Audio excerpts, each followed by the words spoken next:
Hello everyone, Sylvan Bell coming to you live from the North Shore of Oahu. It is December 2nd, 2014, 10:15 in the morning, 70 degrees, perfect day to talk about sales advice.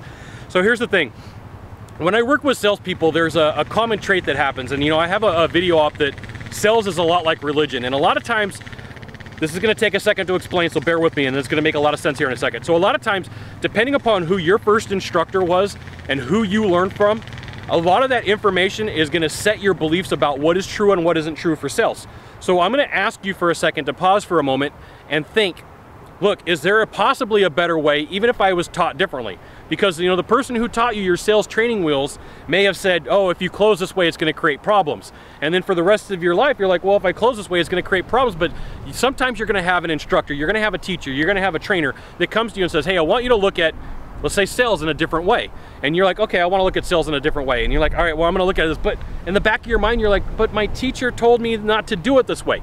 Look, when it comes to sales training, have an open mind and think about what's going on, right? So just like in martial arts, there's different levels of belts. There's different levels of salespeople. There's some salespeople who are definitely afraid to close, right? And there's people out there who don't want to close, they don't want to say the number, so they get to the end of their presentation and they go, here's what it's going to be for the product, the service, or whatever we're going to do.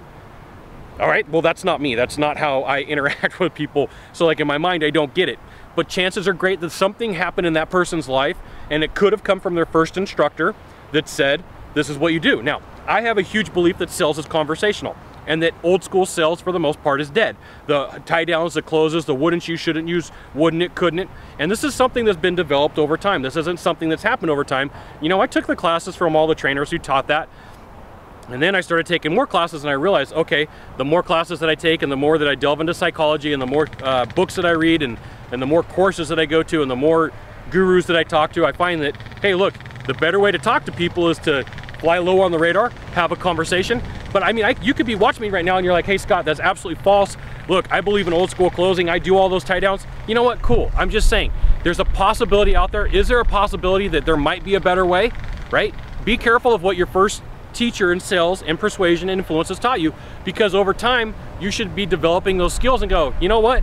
10 years ago, this is what I thought was true, but it's kind of changed and this is what it's morphed into. I just want to make sure that you guys understand this, because I work with salespeople and they get caught up in what the first person was that taught them, and those are their basics. Those are like the fundamentals that they taught, and it creates a lot of challenges. So working with whoever you're going to work with from here on out, if they have a new process or idea, take a look at it and figure out how you can make it work instead of saying, well, my first instructor, I feel ooky, okay? Now, if you could do a small favor for me in the box down below, leave a comment, question, or story, that'd be fantastic. To the right or to the left, you could subscribe. And then you can send it out to all your friends via StumbleUpon, Facebook, Twitter, Google+. I always forget about Google+. I don't really ever go there. I have like one of those pages and people post to it. Maybe I should look at Google+. Sylvan Bell, only Scott Bell. We'll see you soon. Thanks for watching. Aloha.